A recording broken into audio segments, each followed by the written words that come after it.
श्रीगणेशाय नमः। या कुन्देन्दुतुषारहारधवलां या शुभ्रवस्त्रावृतां या वीणावरदण्डमण्डितकरा या श्वेतपद्मासनां या ब्रह्माच्युतशङ्करप्रभृतिभिर्देवैः सदा वन्दिताम् सा मां पातु सरस्वती भगवती निःशेषदाढ्यापहां मूकं करोति वाचालं पङ्गुं लङ्घयते गिरिं यत्कृपातमहं वन्दे परमानन्दमाधवम् नारायणं नमस्कृत्यं नरं चैव नरोत्तमं देवी सरस्वतीं व्यासं ततो जयमुदीरये वसुदेवसुतं देवं कंसचाणूरमर्दनम् देवकी परमानन्दं कृष्णं वन्दे जगद्गुरुं गुरुर्ब्रह्मा गुरुर्विष्णु गुरुर्देवो महेश्वरः गुरुः साक्षात् परं ब्रह्म तस्मै श्रीगुरवे नमः। श्रोता वक्ता श्रीराम समर्थ जय जय रघुवीर समर्थ गोपाल कृष्ण महाराज की जय। सद्गुरु गजानन महाराज की जय।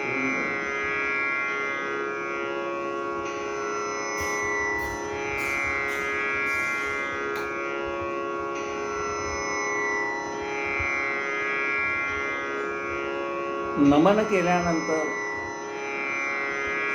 त्या त्या देवता त्या त्या ठिकाणी प्रगट होतो.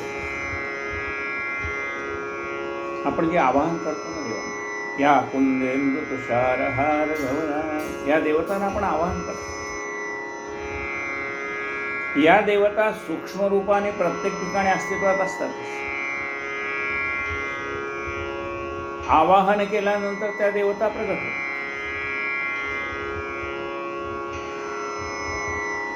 एकदा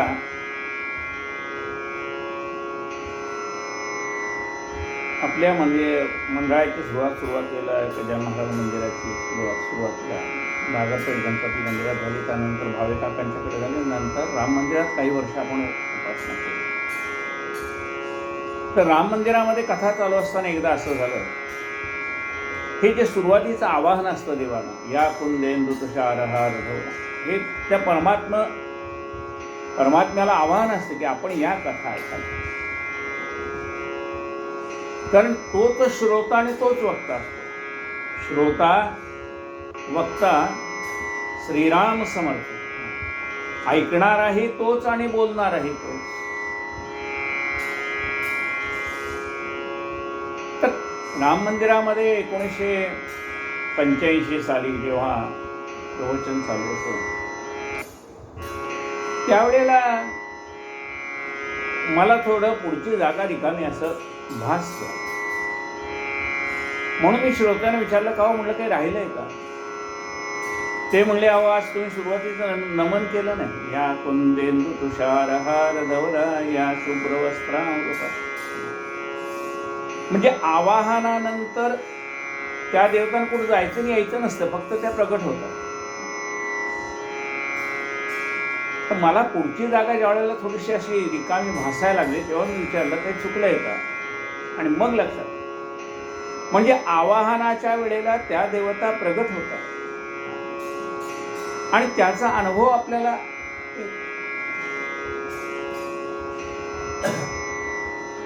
आपण कालपर्यंत झालेला थोडासा असा आहे, त्याला सिंहावलोकन असं म्हणतात. सिंहावलोकन म्हणजे काय?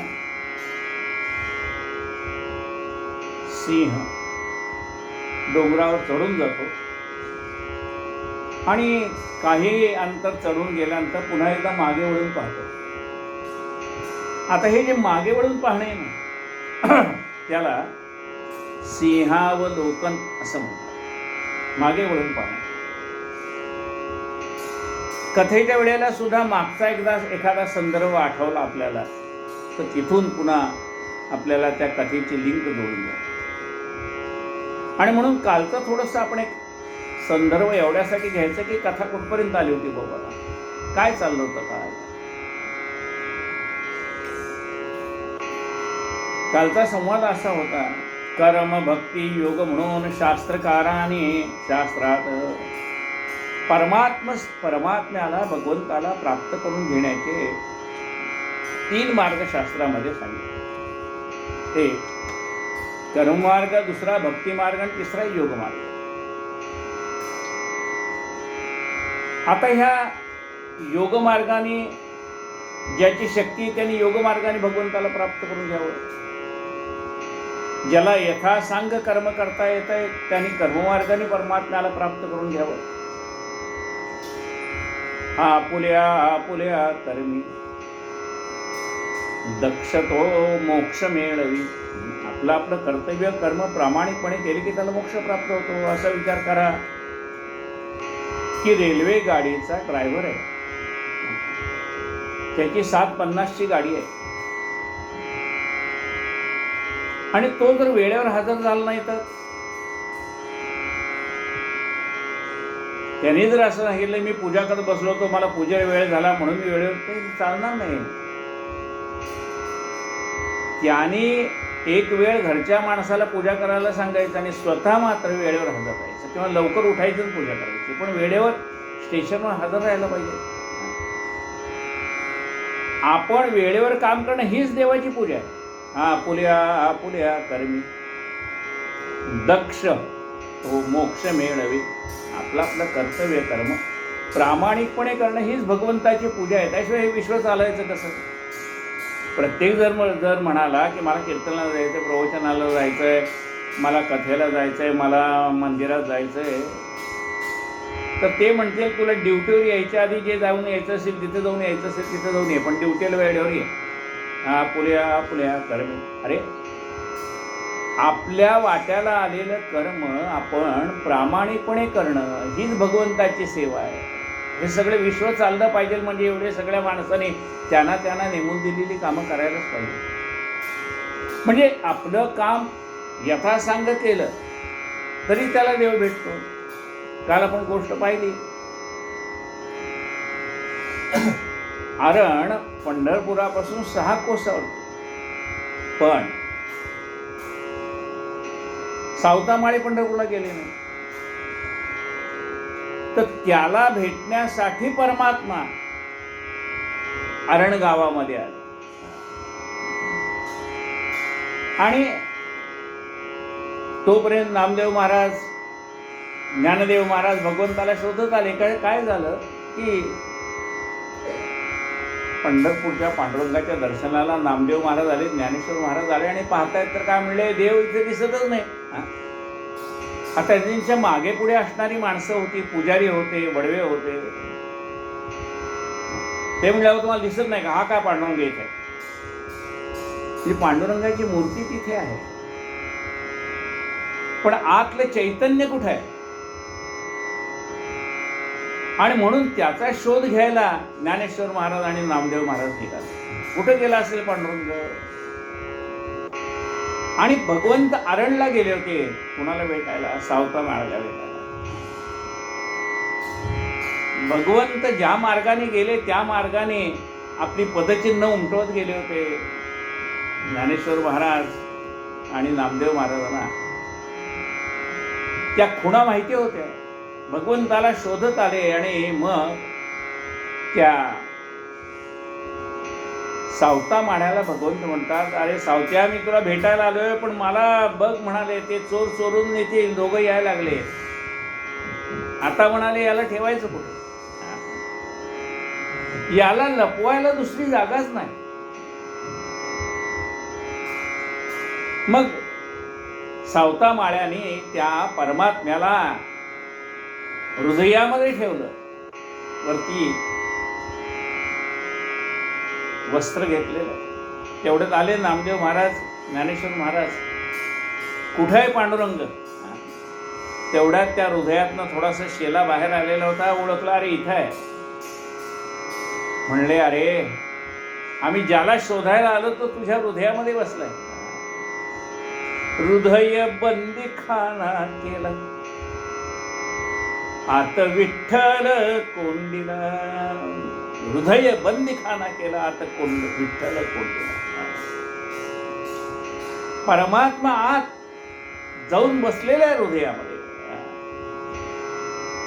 आत विठ्ठल कोंडिला, हृदयामध्ये त्या परमात्म्याला कोंडून ठेवलंय. म्हणजे अंतःकरणामध्ये त्याचं नामस्मरण चालू आहे. सावता माळ्याचा अधिकार त्यांना कळावा म्हणून भगवंताने केलेली लीला आहे. लोकांना असं वाटत होतं, आरण पंढरपूरच्या एवढ्या जवळ असून तू काय येत नाही. आणि मग ज्ञानेश्वर महाराजांनी आणि नामदेव महाराजांनी त्याला हाच प्रश्न विचारला की अरे सगळी मंडळी इतक्या लांबून येतात चालत पंढरपूरच्या पांडुरंगाच्या दर्शनाला, आणि आरण पंढरपूरपासून 6 कोसार असून सुद्धा तू येत नाहीस. तेव्हा सावता माळ्याने सांगितलं, कांदा मुळा भाजी अवघी विठाई वाजी. मी माझं कर्तव्य कर्म करतो, हीच माझी भगवंताची सेवा. आपुल्या आपुल्या कर्मी दक्ष हो मोक्ष मिळवी. जो मनुष्य त्याच्या वाट्याला आलेली कर्तव्य कर्म प्रामाणिकपणे करतो त्याला देव भेटतो. आता लहान मुलाचं कर्तव्य कर्म काय आहे की लवकर उठणे, अभ्यास करणे, व्यायाम करणे, अभ्यास करणे, त्याचं कर्तव्य कर्म आहे. जो मुलगा लवकर उठतो, अभ्यास करतो, लवकर उठून अभ्यास केला की लक्षात राहतो, मग तो आपल्या कर्मामध्ये दक्ष आहे. वेळेवर व्यायाम केला. म्हणले व्यायाम करायचं वय काय? लहान आहे. लहानपणी व्यायाम केला पाहिजे तर तब्येत चांगली राहील, पाय मजबूत आहे. पाया जो इमारतीचा पाया आहे तो भक्कम पाहिजे की नाही. एका माणसाने आयुष्यभर व्यायामच केला नाही आणि 70व्या वर्षी गेल्या व्यायामशाळेत म्हणली मला नाव घालायचं आहे. म्हणले का? नाही म्हणले ते मागे व्यायाम करायचं राहूनच गेले. म्हणले आता ॲडमिशन नाही, जे करायचं ते वेळेवर. अरे त्या वयातली किती कर्तव्य आहे ती केली की आपुल्या आपुल्या कर्मी दक्ष तो मोक्ष मिळवी. लहानपणामध्ये करायचं कर्म काय आहे की वेळेवर पहाटे लवकर उठणं, अभ्यास करणं, व्यायाम करणं, हे त्या वयाची कर्तव्य कर्म आहे. ती जो करतो त्याला देव भेटतो. अभ्यासात लक्ष पाहिजे. आपल्यापेक्षा वडील मंडळी त्याच्याविषयी आदर पाहिजे, सन्मान पाहिजे. म्हणजे बालपणातली कर्तव्य वेगळी आहेत, तरुणपणातली कर्तव्य वेगळी आहेत. तरुणपणी आपण काहीतरी उद्योग व्यवसाय करून आपलाही स्वतःचा चरितार्थ चालला पाहिजे, आईवडिलांना मदत करता आली पाहिजे, आपल्या कुटुंबाचं पालनपोषण करता आलं पाहिजे. हे तरुण वयातलं कर्तव्य आहे. आपुल्या आपल्या कर्मी दक्षतो. पुढे आपण मोठं झालो की आयुष्यभर आपण आता प्रपंच केलाय. मग आता तो प्रपंच मुलाच्या स्वाधीन करून आपण राहिलेलं आयुष्य भगवंताच्या नावस्मरणामध्ये घालवायचं हे आपलं कर्तव्य आहे. पण अजूनही आपण सारखं प्रपंचातच डोकवत बसलो तर मग काय? कधी भगवंताचं भेट घेणार आपण? कधी या मनुष्य देहाचं सार्थ करणार? तो पुन्हा पुन्हा येत नाही. 184 फिरलो कोठे न सुख लाधलो दैव योगे आलो शरण समर्थासी. 184 योनी आहे तेव्हा मनुष्य जन्म मिळतो. 184 फिरलो कोठे न सुख लाधलो दैव योगे आलो शरण समर्थासी. दैवयोग आमचं भाग्य होतं की आम्हाला हा मनुष्य जन्म मिळाला. मग असा भाग्याने मिळालेला मनुष्य जन्म भगवंताच्या प्राप्तीसाठी वापरला नाही तर मग त्याचा उपयोग काय? बर्दरीचा शेला आहे आणि म्हणले कशासाठी वापरतोय? म्हणले पोतेरं म्हणून वापरतोय, चालेल का? अरे तो बर्दरीचा शेला त्या पद्धतीनेच वापरला पाहिजे ना. तसा हा मनुष्य देह आहे तो त्या पद्धतीने वापरला पाहिजे. ह्या इतक्या योनीमध्ये मला देव भेटला नाही पण ह्या मनुष्य जन्मामध्ये मात्र भेटेल. आणि म्हणून त्या मनुष्य जन्माचं सार्थक म्हणजे भगवंताची प्राप्ती आहे. म्हणून ते मिळवण्यासाठी मग काय आहे, मग विचारलं, सद्गुरूला शरण जावं लागतं, विचारावं लागतं की बाबा मला देव भेटला पाहिजे, मग काय पाहिजे करावं लागेल. म्हणले बघ, तुला देव प्राप्त व्हायचा असेल ना ते योग मार्गाने जा, नाही तर तुझ्या वाट्याला आलेली कर्तव्य कर्म तू प्रामाणिकपणे कर, तुला देव भेटेल. आपुल्या आपुल्या कर्मी दक्ष तो मोक्ष मिळवेल. तुझ्या वाट्याला आलेलं कर्तव्य कर्म आहे ते तू प्रामाणिकपणे कर. आई वडिलांची सेवा करणे कर्तव्य कर्म आहे का नाही? का आई वडिलांना वृद्धाश्रमात टाकणे कर्तव्य कर्म आहे? म्हणजे आपल्या आई वडिलांची सेवा करणं हे आपलं कर्तव्य आहे. आपुल्या आपुल्या कर्मी दक्ष तो मोक्ष मिळेल. आपल्या आपल्या कर्मामध्ये जो श्रेष्ठ आहे त्याला मोक्ष. मग कर्ममार्गाने गेला तरी देव भेटेलच नाही. आता याच्यामध्ये कसं आहे, पिपिलिका मार्ग आणि विहंगम मार्ग म्हणून दोन मार्ग भगवंताला प्राप्त होतात. पिपिलिका मार्ग म्हणजे समोर झाडावर एक फळ आहे, आता त्या मुंगीला त्या फळावरती जायचंय, फळ खायचंय. मग ती मुंगी आपल्यापासून हळूहळू हळूहळू चालत जाईल, मग त्या खालच्या मुळापासून वरती बुंध्यावर चढेल, मग फांदीवर, मग फांदीवरनं पानावरनं त्या फळापर्यंत जाऊन पोहोचेल. तिला लागणारा वेळ. आणि विहंगम मार्ग म्हणजे काय, आपल्याजवळ एक पक्षी आहे आणि त्याने ते फळ पाहिलंय, तो उडी मारून पटकीने तिथे जातो, म्हणून त्याला विहंगम मार्ग म्हणतात. विहंगम मार्ग म्हणजे ज्ञानाचा मार्ग. ज्ञानाच्या योगाने तो देव लवकर भेटेल, कर्मयोगाने तुम्हाला भेटेल, पण त्याला वेळ लागेल. जसं तुमच्या कर्माचं संचित चांगलं होईल त्यावेळेला देव भेटेल. विहंगम मार्ग म्हणजे ज्ञानमार्ग, त्या ज्ञानमार्गाने तुम्हाला लवकर परमेश्वर प्राप्त होईल. म्हणून योगमार्गाने देव भेटेल का कर्ममार्गाने देव प्राप्त होईल का भक्ती मार्गाने देव प्राप्त. मग एक मनुष्य म्हणला, बाबा मला भक्ती मार्गाने जायचंय, मग भक्ती मार्गाने जाण्यासाठी काय करावं लागेल? पण म्हणले ह्या भक्ती मार्गाने देव गेला तर देव भेटेल. समर्थ म्हणतात, भक्तीचे नियोगे देव निश्चय पावती मानव, ऐसा हे अभिप्राव ये ग्रंथी श्रीराम. ते म्हणाले भक्ती कर, भक्तीच्या योगाने तो देव नक्की भेटतो रे. आमचा अनुभव आहे ना, तुला सांगतो, आम्हाला भेटलाय ना, आम्ही सांगतो ना. भक्तीचे नियोगे देव निश्चय पावती मानव. भक्ती कर, तो परमात्मा प्राप्त होईल. भक्तीचे नियोगे देव निश्चय. तुला अनुमानाने सांगत नाही, अनुभवाने सांगतो. निश्चय पावती मानव, ऐसा आहे अभिप्राव ये ग्रंथी. म्हणजे योगाने परमात्मा जरी भेटला योगमार्गाने, पण त्याला योगमार्गाचा अहंकार झाला की देव लांब. कर्ममार्गाने देव भेटतो, पण कर्ममार्गाचा अहंकार झाला की देव लांब. भक्तीच्या योगाने देव भेटतो, पण भक्तीचा अहंकार झाला की देव लांब जातो. तात्पर्य काय, जो मार्ग आपल्याला सोपा वाटेल त्या मार्गाने आपण जाऊ. पण त्या मार्गाचा जो मार्ग आपण परमात्म्याकडे जाण्यासाठी अवलंब केलेला आहे त्या मार्गाचा आपल्याला अहंकार होऊ देऊ नाही. योगी योग क्रियेचा जरी अभिमान वाहेसाचा, तरी तयास तत्वाचा खरा बोध होईना. योग क्रिया करून आदित्य राहावे, तयापासून कमलपत्रा समांतरी तत्व पडणे. याच परिप्रपंचाची स्थिती नरसिंग आहे साचे, आसक्ती कन्या पुत्रांचे मुळीच राहता कामा नसे. गार पाण्यात राहते परीन पाणी शिरते, ते तैसे स्वागते साचे. या प्रपंचा महाजारी. प्रपंच करायचं असेल तर प्रपंच करूनही देव भेटतो. अनेक साधू संतांनी प्रपंच करून देवाची प्राप्ती करून घेतली. फक्त काय आहे, कमलपत्र ज्याप्रमाणे पाण्यात राहून सुद्धा पाणी आपल्यामध्ये शिरू देत नाही, नाव पाण्यामध्ये राहते पण पाणी आपल्या शिरू देत नाही, तसं अलिप्तपणाने आपण राहावं. अलिप्तपणाने राहावं म्हणजे काय आहे, आपण आपली सगळी कर्तव्य प्रामाणिकपणे पार पाडावी. मग त्याचं काही फळ मिळो का न मिळो, म्हणजे कर्माची अपेक्षा न करता धर्म करत राहावं. या प्रीत्वा राहावे, अपेक्षा रहित असावे, चित्तातून ना ढळू द्यावे सच्चिदानंद ईशाला. अपेक्षा रहित असावे.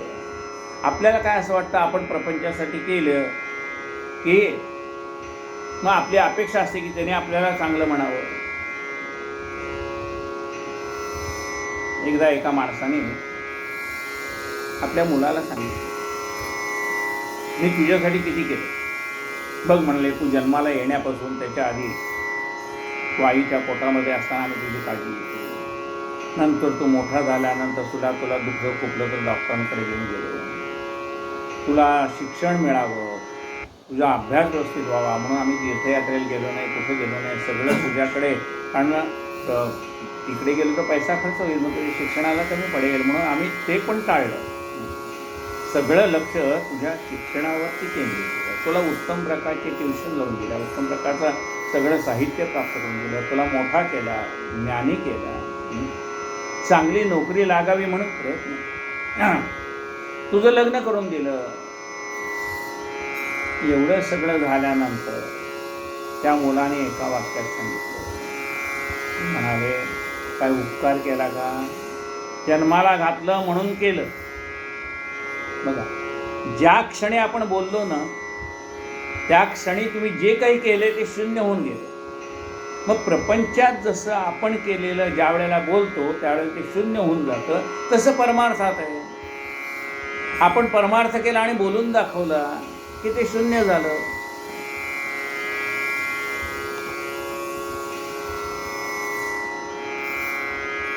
चित्तातून ढळू द्यावे सच्चिदानंद ईशारा. म्हणजे अशक्य काही नाही, तुम्ही आणि शेष एक रूप आहो पाही, जन जनार्दन भिन्न से. म्हणून तुम्ही आणि परमात्मा एकच आहोत. हा परमात्मा सर्वत्र व्यापलेला आहे, तो तुझ्यामध्ये सुद्धा आहे. त्यामुळे तू स्वतःला वेगळं समज. नरसिंह म्हणते, बंधुरायाला तुमचे भेटावा केवढी दया उपमा याला देण्यासे. प्रपंचमुळे या शाश्वत त्याची काय किंमत, दुपारच्या सावलीपत कोण सांग करे माने. तू कथले दया प्री तैसा वागेन भूमीवरी परी, जाणवरच्यावरी अशील भेट द्यावी तुला.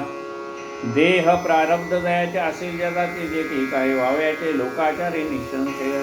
आपल्या देहाचं प्रारब्ध ते आपल्याला भोगावं लागतं. जसं प्रारब्ध आहे तसं. एखाद्या माणसाला काही न करता श्रीमंती प्राप्त, म्हणजे कशी? श्रीमंत बाबाच्या पोटालाच जन्माला आला. काही काय कष्ट केले तरी पैसे मिळवण्यासाठी काही नाही, जन्माला आला फक्त त्याच्या पोटी, सगळी इस्टेट त्याला. एक गरीब स्त्री होती, तिने श्रीमंत माणसाशी लग्न केलं. एका क्षणात ती कोट्याधीश झाली. काय केलं त्याच्यासाठी? काही नाही, लग्न केलं. त्याचं व्हावं लागतं. त्याचं झालं की त्याचं सगळं आपलं. जसं ती स्त्री त्याची झाली, त्याबरोबर काय झालं, सगळी इस्टेट तिची झाली. तसं आपण ज्या वेळेला त्याचं होतं ना, त्यावेळेला सगळं आपलं. आपण त्याचं मात्र झालं पाहिजे. त्याचं जेवढं आहे तेवढं आपल्याला मिळणार. लक्षात घ्या, त्याचं जेवढं आहे तेवढं, म्हणजे त्याच्याकडे जेवढी कृपा आहे. तुम्ही इस्टेटीचा विचार करू नका, त्याच्याकडे किती इस्टेट आहे ती मला मिळते. ती व्यावहारिक झाली. लग्न झालेल्या बायकोला मिळते ती इस्टेट, ती व्यावहारिक इस्टेट. आपण देवाचं होताना देवाचं आपल्याला जे मिळतं ना, ते पैशात मोजायचं नसतं. ते काय मिळतं देवाचं? तर देवाचं प्रेम मिळतं. ते देवाचं प्रेम एकदा मिळालं ना, मग काय कमी आहे? तो देवा पुला झाला वैभवा कोण पुसते. तो एकदा परमेश्वर आपला झाल्यानंतर वैभवाला काय, हे सगळं विश्वच आपलं. तो देव आपला झाला, त्याचं सगळं आहे ते आपलंच होईल का नाही? आणि म्हणून असं म्हटलंय की तो देव आपलासा कसा होईल हे पाहायला पाहिजे. आपण देवाला म्हणतो की देवा मी तुझा आहे. आपण काय म्हणतो? देवा मी तुझं लेकरू आहे. असं आपण म्हणणं निराळं आणि देवाने म्हणणं निराळं. हे माझं लेकरू आहे. लक्षात आहे. आपण देवाचं व्हावं, पण असं काम करावं की देवाला असं वाटलं पाहिजे की हे माझं लेकरू आहे. तो देव आपलासा झाला पाहिजे. देह प्रारब्ध दयाचे असेल ज्या जातीचे तेच आहे व्हावयाचे लोकाचारी निसंशय. तुम्हा आम्हा कारणे जे का धाडले ईशाने तेच आहे आपणा करणे निरालस कोणे भूमी.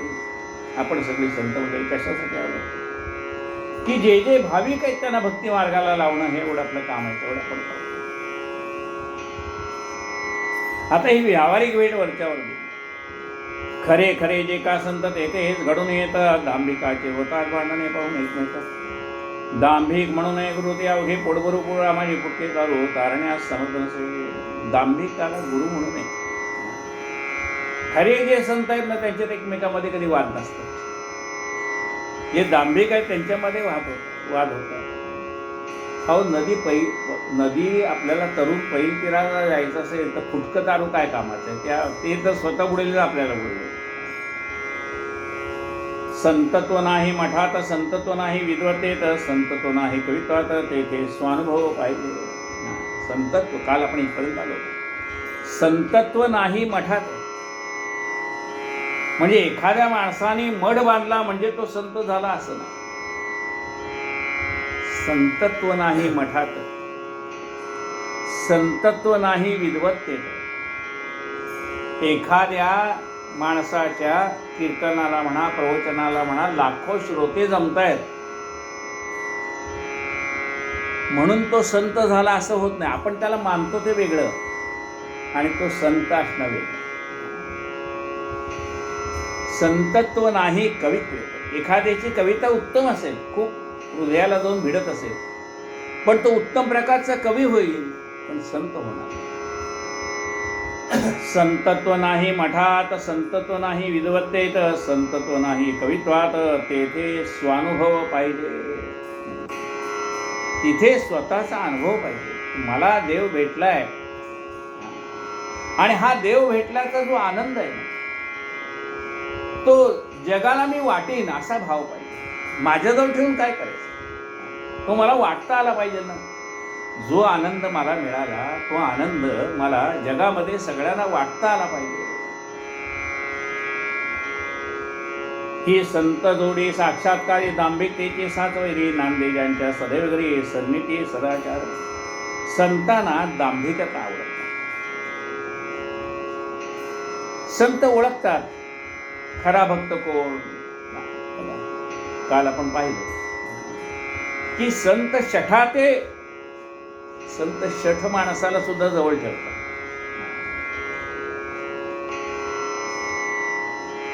संत शठाते राखती परीन त्याला महत्व देते. ही व्यक्ती कृतकर्म भोगणे आले असे जाणून त्याविषयी धरती मौन.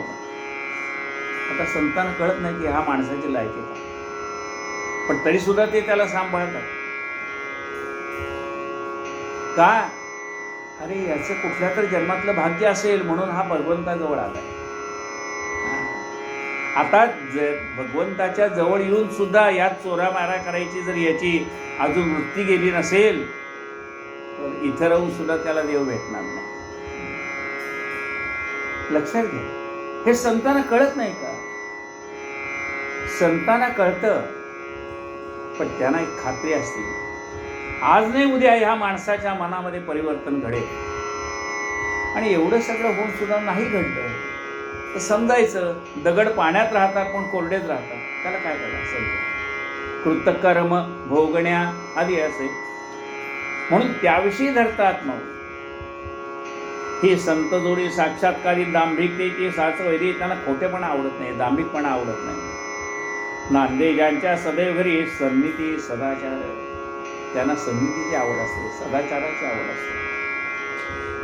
श्री गणेशाय नमः. आजच्या कथेला आता सुरुवात. नरसिंगीस भेटण्यात आण कानोनी आले गजानन ऐसे कळले वर्तमान गुराखे द्वारे आकोटाला. हे कळता आनंदले लोक धावू लागले नारळ घेऊन निघाले पहाया द्वय संतासी. एकमेकास ऐसे म्हणते चला चला रे सत्वगती गोदाडी भागती संगम पावली काननाथ. त्या भेटरूप प्रयागासी जाऊ आपण स्नानासी या महोदय परवडीसी साधून घेऊ चला हो. तो इकडे काय झाले स गजानन आधीच निघून गेले. नरसिंगीस बसून भले भेट ना झाली पौरासी. पुढे एकदा गजानन करत असता भ्रमण दर्यापुराच्या सान्निध्य जाणे ते झाले शिष्यास. सगळे संतांना भेटायला म्हणून आले. बरं झालं पर्वती हे दोन्ही संत एकत्र आले म्हणजे संगम झाला नद्यांचा असं वाटतं म्हणून भेटायला आले. पण त्यांच्या नशिबात दर्शन नव्हतं. तो योग लागतो. संतांच्या भेटीत सुद्धा योग लागतो. ते आले भेटायला पण त्यांना योग नव्हता. त्यामुळे गजानन महाराजांची त्यांची भेट पडू शकली नाही. पुढे एकदा गजानन करत असता भ्रमण दर्यापुराच्या सन्निध जाणं येथे झाले शिष्यास. दर्यापुराच्या शेजारी शिवरगाव निर्धारी असे चंद्रभागेच्या तिरी व्रजभूषणा वास देते. श्रोते ही चंद्रभागा पंढरीची नाही बघा, ती लहानशी गंगा पयुष्णीला मिळणारी. आता काय असतं की गावासारखी नाव, एका गावासारखं दुसऱ्या गावाचं नाव सुद्धा असू शकतं. एका नदीचं नाव दुसऱ्या नदीला सुद्धा असू शकतं. हे ज्यावेळेला आपण प्रवास करतो त्यावेळेला आपल्या लक्षात येतं.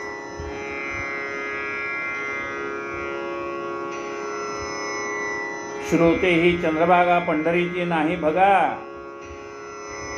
इथे नदी आहे, तिचे नाव चंद्रभागाच आहे, दर्यापुराचे. पण ती चंद्रभागा म्हणजे पंढरपूरची चंद्रभागा नाही, पण ती दर्यापूरची चंद्रभागाच आहे. तिथं व्रजभूषण नावाचा भक्त होता.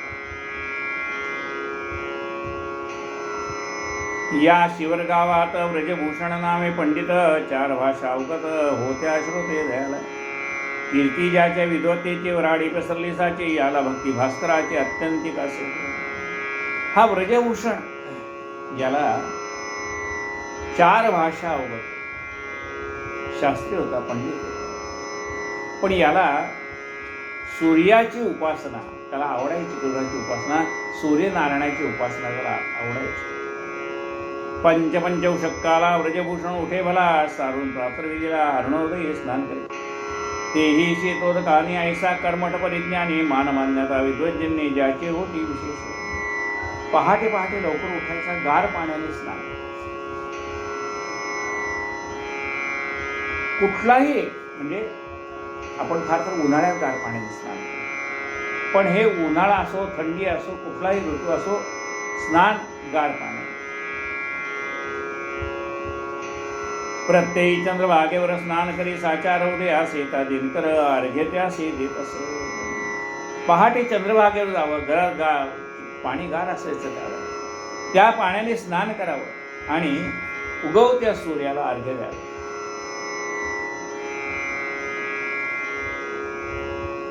तेही शेतोदकानी कैसा कर्मठ परिज्ञानी, मानमान्यता विद्वज्जन्य ज्याची होती विशेष. त्या शिवरगावात योगीराज फिरत फिरत वाटे तपाचे द्यावयाला फल त्या व्रजभूषणासे.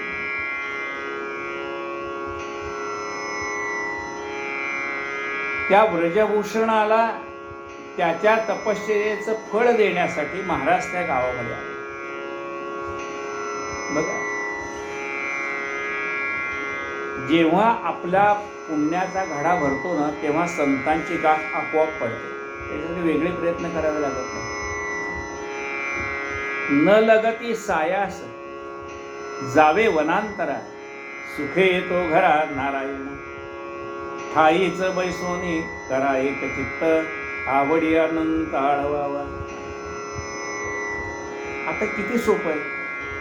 ठाईच बैसोनी करा एक चित्त, आवडी अनंत आळवावा. म्हणजे आम्ही रोज एका जागी बसूनच भजन करतो. आवडी, अरे करतो, पण ते आवडीने करतोस का नाही बाबा. माझा आता संध्याकाळी झाली ना हरिपाठाची वेळ किंवा भजनाची वेळ, तर तेवढं मला आता ते भजन केल्याशिवाय बाहेर जाता येत नाही. मी काय करतो, एक थांबा 10 मिनिटं, मी एवढं भजन उरकतो आणि येतो, एवढा हरिपाठ म्हणतो आणि येतो. त्याच्यात हरिपाठात किती लक्ष असेल, भजनात किती लक्ष असेल. म्हणून असं म्हटलंय, आवडीने भावे हरिनाम घेसी, तुझी चिंता त्याशी सदा. ही अशी दिखाव्याची भक्ती, मुलाम्याचे सोने चालत नाही. आवडीने भावे हरिनाम घेसी, तुझी चिंता त्यासी सर्व आहे, नको खेद करू कोणत्या गोष्टीचा. पती लक्ष्मीचा जाणतसे, आईच बैसोनी करा एकचित्त. आवडी अनंत आळवावा, भगवंताला अत्यंत प्रेमाने आळवावं, आवडी अनंत आळवावा. न लगती सायास जावे वनांतरा, सुखे तो घरा नारायण. तुमची उपासना पूर्ण झाली की संत तुम्हाला भेटतात. त्याच्यासाठी वेगळे प्रयत्न करावे लागत नाही. आपला घडा भरला की आला. जसा पापाचा घडा भरला की नुकसान नक्की आहे, पुण्याचा घडा भरला की संत भेटणार. तुम्हाला कुठं जावं लागत नाही, संत तुमच्याकडे येतात. बघा, ह्या ब्रजभूषणाला कुठं जावं लागलं का? नाही. त्याला आशीर्वाद द्यायला महाराज आले. न लगती सायास, त्या संत प्राप्तीसाठी त्याला वेगळे प्रयत्न करावे लागले नाही. न लगती सायास जावे वनांतरा, सुखे तो घरा नारायण. ठाईच बैसोनी करा एक चित्त, आवडी अनंत आळवावा. एक चित्त करा. एक चित्त म्हणजे काल आपण कथा ऐकली ना बिदरच्या बादशाची. त्यावेळेला तो काय म्हणाला? बिदरचा बादशाह म्हणतो, अरे झाला महार पंढरीनाथ. आपण ऐकली कथा की काय सांगतो त्या महाराला की अरे बाबा तू माझ्याकडे राहा. तू पगार किती देतोय? तो म्हणाला 1 लक्ष देतोय मी. 2 लक्ष, 3 लक्ष, 4 लक्ष नको. अरे 1 लक्ष याचा अर्थ त्याचं सगळं लक्ष माझ्याकडे. आवडी अनंत आळवा. त्या भगवंताचं नाम आवडीने घ्यावं, प्रेमाने घ्यावं. किती प्रेमाने घ्यावं? एखाद्याला असा विचार करा, 10-12 वर्षांनी मुलगा झालाय. आता त्या मुलाचं नाव किती आवडीने घेईल? प्रपंचातली गोष्ट. आता त्या मुलाचं तो मनुष्य जेवढ्या आवडीने नाव घेईल तेवढ्या आवडीने नाव घ्या. आवडीने भावे. बरं, तुमचा भाव शुद्ध पाहिजे. लोकाला वाटावं काय वा हा सुंदर प्रवचन करतोय, काय सुंदर गाणं म्हणतोय, काय सुंदर अभंग म्हणतोय. लोकाला वाटण्यासाठी नाहीच. आवडीने भावे हरी नाम घेशील. अरे ते भगवंताचं नाम आवडीने घेशील, प्रेमाने घेशील. आवडीने भावे हरी. किती प्रेम पाहिजे? जेवढं तुझ्या स्वतःच्या प्राणावर प्रेम आहे तेवढं. स्वतःच्या प्राण सगळ्यात जास्त प्रेम कुठं माणसाचं? स्वतःच्या प्राणावरती. तो प्राण वाचावा म्हणून सगळी धडपड. आवडीने भावे. भक्तिभावाने त्याचं नाव घे. आवडीने भावे म्हणजे नाव घेऊन टाकलं असं नाही होतं की. नाव घेणं म्हटलंय, टाकणं म्हटलं नाही. आम्ही काय करतो? घेऊन टाकतो. चला बाबा एकदा माळ करायची ना, 4-5 माळा करून टाकतो. ही पोथी वाचून टाकतो, हरिपाठ करून टाकतो, भजन करून टाकतो. अरे टाकायची वस्तू का घ्यायची वस्तू? आवडीने भावे. भक्तिभावाने आवडीने भावे हरिनाम घेसे. एकदा का तू अंतःकरणापासून त्या भगवंताचं नाम घ्यायला लागलास ना, आवडीने भावे हरिनाम घेसे, मग तुझी चिंता त्याशी सर्व आहे. तुझी सगळी चिंता वाहण्याला तो समर्थ आहे. तुझी चिंता त्याशी सर्व आहे. नको खेद करू कोणत्या गोष्टीचा, पती लक्ष्मीचा जाणत असे. अरे एकदा तू त्याचं नाव आवडीने घेतलंस, अंतःकरणापासून घेतलं, अरे तो काही लांब आहे का? आतच बसलाय. त्याला कळतं. वरवर घेतलेलं नावही कळतं आणि आतून घेतलेलं नावही कळतं. आता वरवरनं आतलं म्हणजे काय? आपल्या घरी एखादा सत्पुरुष आला म्हणा, कोणी आला तर आपण पटकीन जाऊन पाया पडतो. आपली मुलं पटकीन उठत नाही. मग आपण त्याला सांगतो काय, हे जरा उठा, जरा पाया पडा, सत्पुरुषाला. आता ती मुलं पाया पडतात, पण आई वडिलांनी सांगितलं म्हणून मनापासून पडतात का त्यांच्या पाया? नाही. त्यांनी सांगितलं म्हणून असं नाही. मग त्या संतांनाही कळतं कोण मनापासून नमस्कार करतोय आणि कोण वरवरचा नमस्कार करतोय. आपल्यालाही कळतं की नाही व्यवहारात कोण मनापासून कोण वरवरचं आपल्याला कळतं. मग देवाला कळत नसेल का?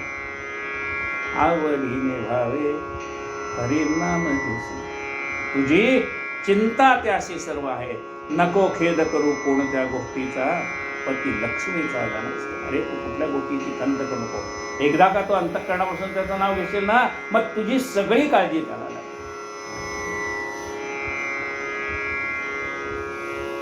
त्याला भेट द्यायला आले. लक्षात घ्या, हा व्रजभूषण म्हणाला का की महाराज तुम्ही या, मला भेट द्या? अहो, एखाद्या ठिकाणी साखर ठेवलीये, याचं मुंग्यांना आमंत्रण करावं लागत नाही. मुंग्या आपतो ऑटोमॅटिक येतात, सहज येतात. तसे संत, आपला पुण्याचा संचय झाला की सहज गाठ पडते त्यांची.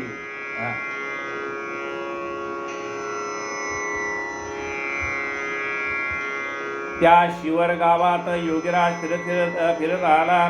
वाटे तपाचे द्यावयाला फल त्या ब्रजभूषणासी. चंद्रभागेच्या वाळवंटी हा बैसला ज्ञानजेठी. समोर नदीच्या काठी असे आले व्रजभूषण स्नानाला. ती प्रभातीची वेळा पाही प्रकाशल्या दिशा दाही. कुक्कुटाचा आवाज वरचेवर ऐकाव्या. चातक भारद्वाज पाखरे जाऊ लागली अत्यादरे. भास्कराशी सामोरे पूर्व दिशा लक्ष्मण. भास्कराचा उदय होता तम निमाला हा म्हणता. जैसा सवेस पंडित येता मूर्ख जाती उठवणं. आईच्या त्या सुप्रभाती वाळवंटी गुरुमूर्ती. बैसली होती निश्चिती ब्रह्मानंदी ढोलत. आता हा व्रजभूषण स्नानाला येण्याच्या आधीच महाराज त्याला आशीर्वाद द्यायला तिथे येऊन बसले. कसे बसले? ब्रह्मानंदी ढोलत. आत्मानंदामध्ये निमग्न झाले. निजानंदी रंगलेला ऐसा युद्ध पाहिला. हे वाक्य कधी विसरू नका. आनंद बाहेर नाहीच आहे, तो आतमध्येच आहे. म्हणूनच त्याला आत्मानंद म्हणतात. चिदानंद रूप शिवोहम शिवोहम. आनंद हे आपलं स्वरूप आहे खरं म्हणजे, पण ते सगळं झाकलं गेलेलं आहे ना. मग संतांचं काम एवढंच आहे, त्याच्यावरती असलेलं आवरण दूर करतात आणि तुमच्या मूळ स्वरूपाची म्हणजे आनंद स्वरूपाची तुमची गाठ घालून देतात. भास्कराचा उदय होता तम निमाला हा म्हणता. जैसा पंडित सभे देता मूर्ख जाती उठून. ऐशा त्या सुप्रभाती वाळवंटी गुरुमूर्ती. बैसली होती निशिती ब्रह्मानंदी ढोलत. सवे शिष्य अपार बसले होते मंडलाकार. ते शिष्य नव्हते किरणे थोर त्या गजानन भास्कराचे. तै व्रजभूषण तत्वता झाला सूर्याचे अर्घ्य देता. तो हा पुढे ज्ञानसेता त्याने पाहिला प्रत्यक्ष. सूर्याप्रमाणे सतेज कांती आजानुबाहू निशिती. दृष्टी नासागराच्या वरती स्थिर झाले धीरदयाची झाली असते. ऐसा पुरुष पाहता क्षणी व्रजभूषणार्शला म्हणे. संध्या सामान घेऊन आला धावून त्यांच्याजवळ. पाहिलं व्रजभूषण स्नान बिन झालं तसं. सूर्याला अर्घ्य देऊन झालं आला. पाहिलं तर सूर्याप्रमाणे तेजस्वी असणारे एक सत्पुरुष समोर बसलेलं असतं. आणि सत्पुरुष आजानुबाहुम, त्यांचे हात गुडघ्यापर्यंत टेकत. आजानुबाहुम.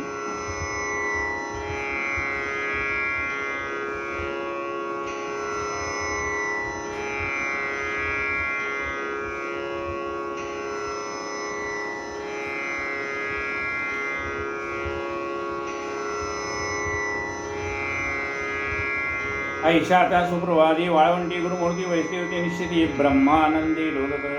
आत्मानंदामध्ये निमग्न झाले होते स्वामी महाराज. सवे शिष्यापार बसले होते मंडलाकार. ते शिष्य नव्हते किरणे थोर त्या गजानन भास्कराचे. तै व्रजभूषण तत्वता झाला सूर्याचे अर्घ्य देता. तो हा पुढे ज्ञानसेता त्याने पाहिला प्रत्यक्ष. सूर्याप्रमाणे सतेज कांती आजानुबाहू निशिती. दृष्टी नासागराच्या वरती स्थिर झाली दयाची झाली असे. ऐसा पुरुष पाहता क्षणी व्रजभूषण अर्चला म्हणे. संध्या सामान घेऊन आला धावून त्यांच्या जवळ त्यांच्या. अर्घ्य दिले पायावरी. गजाननाच्या सत्वरी दक्षिणाही अखेरी त्याने प्रदक्षिणाही अखेरी घातली त्याने घातली दयाला. मित्राय नमः सूर्याय नमः भानवे नमः खगाय नमः. ऐशी नावे घेऊन पहा घातले द्वादश नमस्कार. महाराजांचे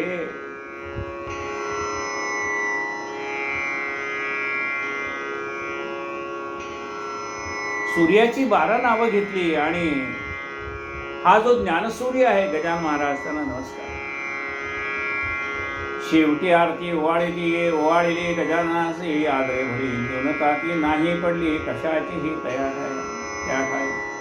प्रार्थना पूर्वक नमस्कार साष्टांग केला खेरा मुखाने ते स्तवन थोर महाराजांचे चालले.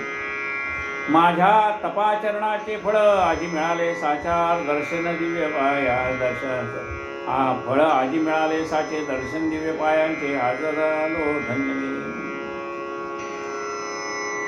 पुरेजभूषण म्हणतो की माझं तप आज फळाला आहे. मला आशीर्वाद द्यायला ज्या सूर्यनारायणाची मी रोज उपासना करतो तो सूर्यनारायणच या ठिकाणी प्रगट झालेला आहे. या भावनेने त्यांनी नमस्कार 12 नमस्कार घातले 12 नमस्कार आणि त्यांची प्रार्थना करायला सुरुवात. नभोदरीच्या भास्कराला देत होतो अर्घ्य भला तो आज प्रत्यक्ष पाहिला ज्ञाननिधी योगेश्वर. आकाशामध्ये असणारा ज्याच्यामुळे हे विश्व चाललेलं आहे. बघा 33 कोटी देवातला एकही देव आपल्याला प्रत्यक्ष ह्या चर्मचक्षुनी दिसत नाही, पण 33 कोटी देवातला एक देव मात्र आपल्याला चर्मचक्षुनी दिसतो, तो म्हणजे सूर्यनारायण. आपल्या सामान्य दृष्टीला तो दिसतो. ज्याच्यामुळे हे सगळं विश्व चाललेलं आहे तो परमात्मा आपल्याला दिसतो. तो म्हणतो नभोदरीच्या भास्कराला देतो तो अर्घ्य भला तो आज प्रत्यक्ष